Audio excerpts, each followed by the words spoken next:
Պարոն Սահակյան, այսօրերին ազգային ժողովի տարբեր խմբակցություններ ըստ էության իրենց առաջարկներն են պատրաստում ընտրական օրենսգրքի քննարկումների համար, ընտրական օրենսգրքի շուրջ ձևավորված հանձնաժողով ներկայացնելու համար։ Հայ ազգային կոնգրեսը օրերս հանդես եկավ կետերից բաղկացած առաջարկով, թե որ դեպքում ինքը կմասնակցի ընտրական օրենսգրքի շուրջ քննարկումներին, այդ նախապայմանները, այդ առաջարկը ընդունելի են ձեզ համար եւ ինչ ակնկալիքներ ունեք դուք ընդհանրապես այս խորհրդարանական քննարկումներից ընտրական օրենսգրքի շուրջ։ Ընտրական օրենսգիրքը մենք ինչպես տեսնում ենք եւ դիտարկում ենք որպես սահմանադրական բարեփոխումներից նոր սահմանադրությունից բխող ամենակարևոր նախագծերից կամ օրենսդրական նախաձեռնություններից մեկը, հա, որը պետք է կարգավորի այն կարևոր իրավահարաբերությունները, որը հետագայում հիմք պետք է հանդիսանա, որպեսզի մենք ունենանք եւ նորմալ ընտրություններ եւ նորմալ ձևավորված ազգային ժողով եւ նաեւ ազգային ժողովն էլ ձևավորի նաեւ կառավարությունը որպես խորհրդանական կառավարման ձևի մի էլեմենտ։ Խնդիրը հետևյալն է, մենք իհարկե կարևորում ենք եւ պետք է դիտարկենք այնպես, որ բոլոր առաջարկությունները եւ հասանելի լինեն եւ քննարկման առարկա դառնան այդ ամբողջը, բայց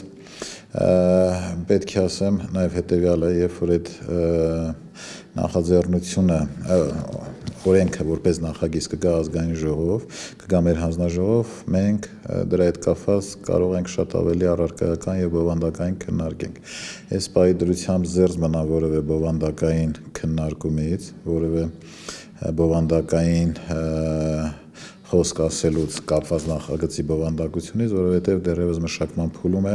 եւ որևէ տեսակետ կարծիք հայտնելը հետագայում կարող է նաեւ որոշակի շարժման հիմք հանդիսանալ։ Այդ ռեյտինգային համակարգի մասին խոսակցություններն են բավականին բուրըն, երկու փուլ ընտրության հետ կապված խոսակցությունները։ Տարբեր են, մենք տեսեք, նոր իրավիճակ է խորհրդանական կառավարման ձևի պարագայում նաեւ շատ էական դերակատարում ունի հենց ազգային ժողովը եւ ազգային ժողովի ընտրությունները, որը սպասում է 17 թվականին 100% համամասնականի որ տարբերակը կընտրվի, ռեյտինգային որ համակարգ կլինի, ազգային ժողովում կայուն քաղաքական կամ կայուն մեծամասնություն ձևավորելու ինչ մեխանիզմներ կլինեն, սրանք բոլորը քննարկման նյութ են, առարկա են, մտահոգող են մեր քաղաքական ուժերի համար,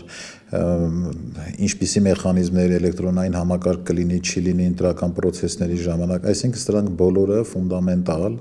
հիմնարար դրույթներ են, որոնք քննարկման առարկա դարձել են եւ կդառնան դեռևս։ Ինչեւ մի հունիսի 1-ը կախչի հատվածը ժամանակ։ Իհարկե ոչ, որովհետեւ տեսեք, մենք ունենք մի ամբողջ գառնանային նստաշրջան, որտեղ մենք պետք է փորձենք այդ ամբողջ ընթացքում մանրամասն քննարկել ընտրական օրենսգիրք։ Տեսեք, ազգային ժողովի քննարկումների փուլը մեկ այլ գործընթաց է իրենից ենթադրում։ Մենք կգա ազգային ժողով, կգա մեր հանձնաժողովը դա դրա հետ կապված աշխատանքային քննարկումներ կանցկացնի, լսումներ կանցկացնի, տարբեր միջազգային կազմակերպությունների հետ կքննարկի, մեր գործընկերների տեսակետները աշխատանքային տարբերակով, լսումների ընթացքում, հանձնաժողովի նիստի ընթացքում, այսինքն մի քանի անգամ ցանկացած խնդիր դա կքննարկվի։ Եվ ամենակարևորը, որ պատգամավորների քաղաքական ուժերի կողմից առաջ քաշած ցանկացած խնդիր, նոր դրույթ ինքը հնարավորություն կունենա քննարկման առարկա դառնալու։ Մենք սահմանադրական հանրակրվեից առաջ տեսանք, որ այդ կոնսենսուսը քաղաքական ուժերի միջև տեղի չունեցավ, երբ սահմանադրության շուրջ չեղավ այդ կոնսենսուսը։ Ինչ էր աշխիք, որ ընտրական օրենսգրքի շուրջ Ես համամիտ չեմ, դա ձեր տեսակետն է, որում ոչ այդքան էլ հստակ եւ ճիշտ, որովհետեւ գործընթացը եւ թվերը նույն ազգային ժողովում քվեարկության երբ որ սահմանադրական բարեփոխումների արդյունքում ծնված այդ նախագիծը դրվեց քննարկման, թվային պատկերը լրիվ այլ էր։ Հետևաբար ես չեմ կարծում, որ ձեր հարցադրումը ճիշտ է եւ չեմ կարծում, որ իրողությունը եւ իրականությունը այդպեսին է։ Եթե մեկ կամ երկու քաղաքական ուժ, այն էլ մեկ քաղաքական ուժի դեպքում կարելի է դա հստակ ասել, չի միացել կամ չի պահել, դա չի նշանակում, որ քաղաքական կոնսենսուս չի եղել։ Բայց մենք տեսնում ենք այս օրերին նաև Սահմանադրական հանրաքվեից հետո քանի հոգի ձերբակալվեց, քանի հոգու քրեական գործառույթից եւ քանիսը ազատ արձակվեցին, գործընթացի նկատմամբ դարձյալ վստահություն չեղավ։ Դուք լրիվ տրամաբանորեն հակառակ հարցն եք հիմա հնչեցնում։ Դուք կարող եք հարցը փոխել, հիմա նոր հարց հնչեցնել, արդյոք ընտրական process-ների հետ կապված վստահությունը ավելանալու հետ կապված նոր ձեր հարցը հնչեցեք, բայց կոնսենսուսը սահմանադրական բարեփոխումների շուրջ եւ ընտրական գործընթացի նկատմամբ վստահությունը, դրանք բոլորովին տարբեր հարթություններ եւ տարբեր տրամաբանության խնդիրներ են։ Հիմա փորձեմ պատասխանել ձեր երկրորդ հարցին։ Ընտրական օրենսգիրքը եւ առհասարակ ընտրական process-ները դրանք միայն իմ խորին համոզմամբ օրենսգրքում տեղ գտած դրույթների ինչ-որ ամբողջությունը չէ։ Մենք պետք է կարողանանք ձևավորել այդ ընտրական մշակույթը։ Ես տարիներ շարունակ բարձրաձայնում եմ այս խնդրի մասին, որը մենք չունենք։ Եվ ցավոք սրտի ձեր միջոցով, մեր միջոցով, ընդդիմադիրների, մյուսների, մեր բոլորի թեթև ձեռքով այդ ընտրական մշակույթը չի ձևավորվում։ Չի ձևավորում պարզ պատճառով, որովհետև մարդիկ ամեն գնով փորձում են իրենց շահ առաջ տանել։ Մենք այս հանրաքվեի ժամանակ տեսանք նոր մոտեցում, նոր դրսևորում, նոր ինչ-որ գործընթացներ, հա, երբ որ կարելի է որոշակի առումով նաև հավաստի նյութեր հավաքելու համար ունենալ որոշակի գործընթաց, այնուհետև ինտերնետային մամուլի լրատվամիջոցների միջոցով ներկայացնել իրականությունը այլ ընթացքի մեջ։ Բայց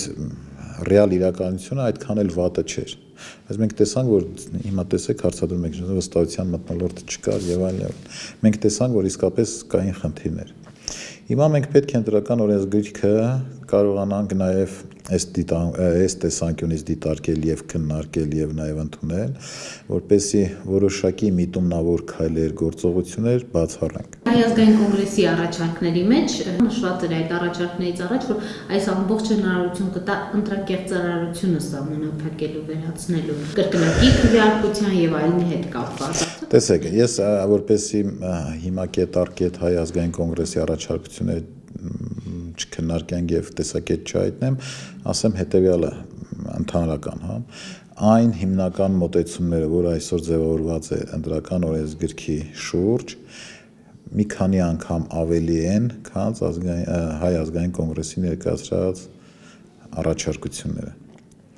Հետևաբար, երբ որ մենք արդեն կունենանք նախագիծը, դուք ինքներդ կհամոզվեք, որ բավականին քայլ առաջ, որ այն մեխանիզմները, որոնք նոր են ներդրվելու, դրանք հենց նրա համար են, որպեսզի կարողանանք նաև այդ որոշակի քայլերից զերծ պահել ընտրական գործընթացները։ Թեպետ ես նորից նշեմ իմ խորին համոզմամբ, այսօրվա ընտրական օրենսգիրքը ունի բավարար գործիքակազմ, եթե կա քաղաքական կամք եւ ընտրական մշակույթ, մենք ունենանք նորմալ ընտրական գործընթացներ։